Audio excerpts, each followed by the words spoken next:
Greetings, beloved. I'm just going to come on here real quick today to share something with you guys. I can't contain it any longer. I don't want to wait till my next episode. But I have some new Granny Square blessings that have come in since my last video. And I have a surprise package that came Tuesday. Today is Thursday, November 21st. And I also have come up with my own 15 Yarny YouTube channel questions that I would like to share with you guys. So let me get started real quick. Last video I shared some squares that came from Diane in Florida, and she has sent more squares. Again, I have put them in bags just like I did before. But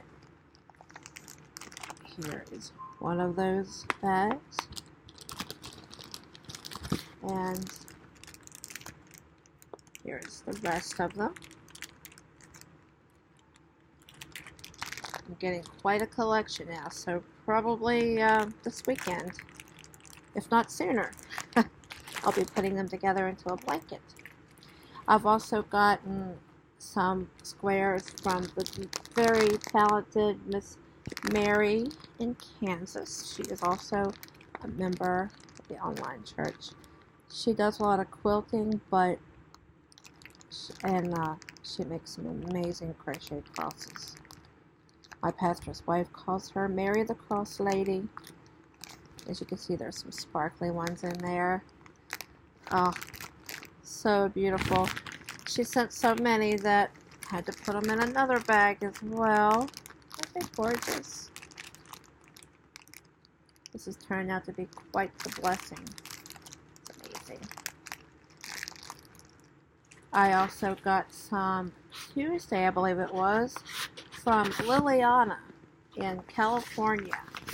Many of you may know her from the chats. I see her in the live chats a lot. But she has blessed the ministry with these fantastic, vibrant, gorgeous squares. Look at these. Aren't they just beautiful? Oh my goodness. And they smell wonderful. Thank you so much, Liliana. They are much, much appreciated. I'll put those in a Ziploc bag to retain that wonderful scent. Oh, they smell so good. And just today, again, not expecting this. It's amazing. Well, actually, I was expecting it, but I didn't know when it was coming. But this donation here, many of you may know her as well. Her YouTube channel is Beth's Yarn Tales. She doesn't have any content yet, but we all know what Grady D says. Go ahead and subscribe just in case. But here's part of it. I just got these in today. Aren't they just fantastic? Grab another stack. Oh, I love this color. Look at that color. Kind of reminds you of denim. These bright purples. This computer does good at showing the colors good. And these smell amazing as well. Let's see if I can grab this entire stack. It is a box she sent. Box of squares. Look at all of those. Greens and yellows, whites, just beautiful. Just beautiful. Such a blessing. Thank you so much, Beth. Elizabeth, I believe is your actual name, but Beth's Yarn Tales, that is her channel, and those are her donation. Thank you so much. They're amazing. They're beautiful. And I absolutely looking forward to putting these together into a blanket. Can't wait. And Tuesday, there was no name. There was no card. I have no idea. But a big thank you to whoever it was who went on to Amazon and ordered 2 Red Heart Super Saver, red and gray. Don't know. I'm sorry, the box is away. No idea who it's from. But thank you very much. My first thought, and if you watch my channel, you know that I don't make a whole lot of stuff for myself. But my first thought was Christmas. And then I thought, what can I make for home? Obviously, I haven't gotten into it yet. I wanted to show you guys, share it with you. But I do plan on, I'm actually going to make something for the home for Christmas, for a decoration. I'm thinking perhaps one thing will be a, like a bowl, like a dish to put like mints or some sort of Christmas candy in it. Yeah, I actually picked myself up some sparkly Red Heart with Love. Let me just show you that real quick. I got this today. And I also have some variegated that someone donated to me a couple years ago. The lady that works at the laundromat, actually. But I just picked up 2 of these today. Red Heart with Love. I don't buy much Red Heart, but with Love is soft. I got 2 of those and 1 of those today. Oh, that sparkly is really showing up. So yeah, I am looking forward to just a little bit more selfish stitching. Okay, and one more thing I wanted to show you guys. There's several things I could talk about, but I'm going to save the rest for my next episode. But a lot of people are doing the 20 questions, 20 non-Yarny questions. And I know that Ella at No Catchy Name said that she really enjoyed doing it, and she wouldn't mind seeing a couple more of them. So I decided, and I had actually thought about this before she had said that. And once she said that, then that determined, yeah, that you're going to go ahead and do this. So I have come up, and I'm sorry about the moving. I'm using my Mac, and instead of the usual way I do it. But what I am going to do is I am going to read off to you 15 Yarny YouTube channel questions that I have come up with. And these questions are primarily, well, they're only for the Yarny YouTube channel people, those who knit or crochet or spin or weave or, you know, whatever yarn related, and who have a channel. And my goodness, there's a lot of you out there now. It's wonderful. So I am going to read off the questions, and I'm going to give my answers too, just basically to give you an idea of what kind of answers can go along. And then I'm going to tag 3 people to do this as well. So let's get right to the questions, and then I'll let you guys go. Oh, and also these questions will be posted in the description box below, and I will also post a link to the Google Docs in case you would like to just go there and download it, print it, you know, whatever. So let's get started. It's 15 Yarny YouTube channel questions. Number 1, what made you decide to create a YouTube channel? And for me, the Lord led me to do this channel. In fact, He kind of nagged me for several months before I finally actually did it. But yeah, the Lord led me to do this, to share the blankets that I make. I already have a Google album where I post them. But a verbal video type explanation and display of them is just a little bit more detailed, and what you can type into a description for a picture. So that's what made me start my channel. It's been a little over a year. So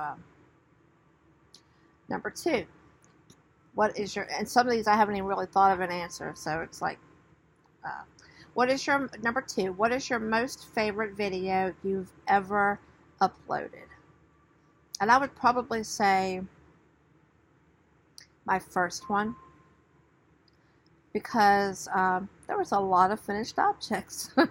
And there was a lot of video editing too, which I love to do. And I just had a lot of fun with it. There was a lot of things done, there was a lot of things on the hook, and it was just chock full. Even though, I mean, I haven't really gotten a whole lot better, but even though I was so nervous, I was just, yeah, very uncomfortable. But that was my favorite one, my very first one. Number 3, have you ever met any viewers or other YouTubers? No, I haven't. Not yet. Number 4, what did you feel, and this is, some of my questions are 2-part questions. Number 4, what did you feel is the optimal length of a video? How often do you feel you should upload? I don't like making them too long because, you know, people tend to prefer, like, I prefer 20 to 30 minutes. I think that's optimal, or less. No more than 30 minutes, I guess you could say. And for me, if I can get if I can get one video every 3 weeks out, I'm doing good. But I feel like I really need to have something to show without doing a video. I wanted to do one today because of the squares. I mean, I'm getting squares in, and for long I'm going to be putting them into a blanket. And I wanted to share the squares I have before I start assembling them. So, yeah, like no more than 30 minutes and like every 3 weeks, in my opinion. What is your favorite, this is number 5, what is your favorite type of video to film? Some of you might have tutorials, you might have unboxing or yarn hauls, or you might have your regular podcast episodes, and that would be my favorite, the actual podcast episodes. Every now and then I'll jump in here with something like this, but the actual podcasts are my favorite. Yeah, I love this one. Number 6, do you have any self-imposed rules for yourself regarding your videos? I know some of you just kind of wing it.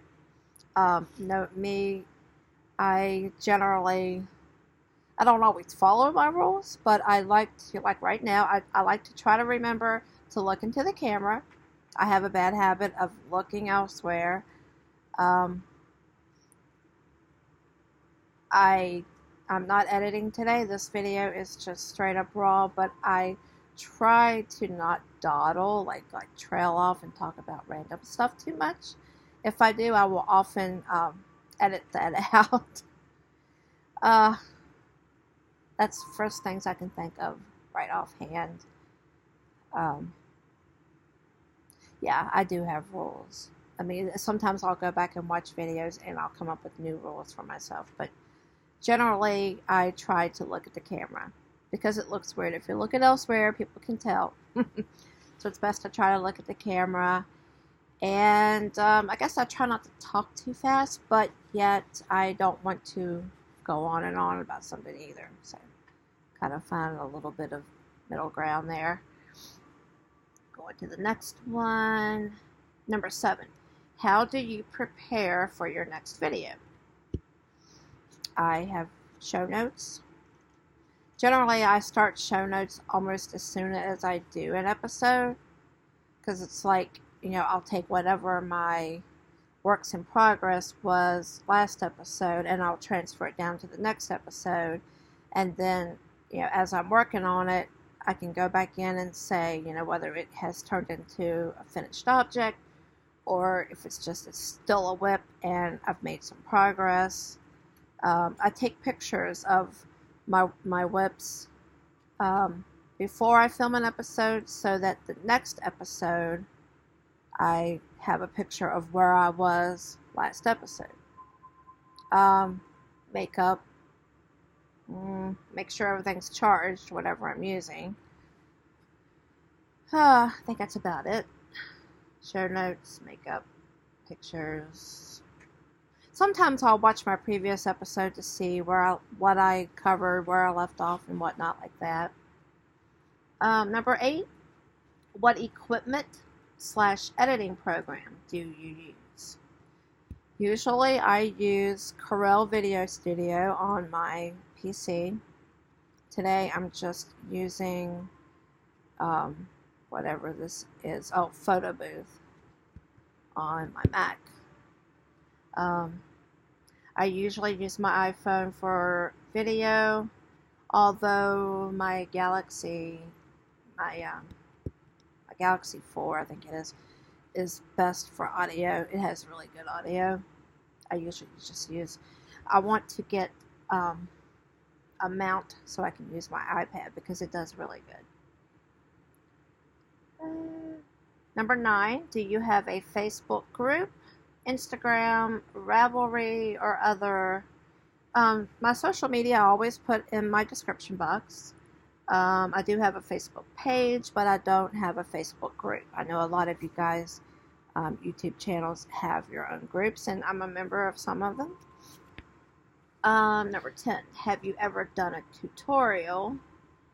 If so, and more than one, which was your favorite to film? No, I've never done a tutorial. Number 11, have you ever held a giveaway? Have you ever won a giveaway? No to both. Never held one, never won one. Haven't actually entered a whole lot anyways. I would actually feel bad because most of my stuff is charity, and sometimes I get yarn donated. I would feel bad for it. It's just me. There's nothing wrong with winning a giveaway. In fact, it's wonderful. It's a great thing for anyone. And I have entered, but I don't usually make it a habit of it. Number 12, have you ever done a vlog a day for a month or VEDA? If not, do you think you ever will? And when I say vlog a day for a month, you know what I'm talking about, like the VEDA, like video every day in April or August, or Vlogmas or Vlogtober or Vlogoween, you know, those type of things where you do a video, couple minutes or whatever, every single day. No, I've never done that. I doubt I ever will, because like I said, I'm lucky if I can get one every 3 weeks. But you never know. I don't know. Have you ever lost your cro-jo? And this goes for knitting too, or even spinning. I mean, like, you know what that means, where you just kind of meh. You're just, it's not going. Have you ever lost your cro-jo? And if so, how did you get it back? Fortunately, I have not. I mean, I did go probably 10 years where I didn't make anything, but that's not necessarily considered losing my cro-jo. It's just, I just put it aside. How has your channel changed? I've noticed a lot of you guys have come a long way on your channels. And some of you are, you know, just as laid back and natural as always. So this one's kind of in between for me because I guess my opening statement, I crochet prayer blankets for the sick. That's what it used to be. But now I've added, I crochet prayer blankets and shawls for the sick. And I'm also, I've modified, how I split up. I've split it up differently. Like, I'll say my name and the date and the episode after the theme song.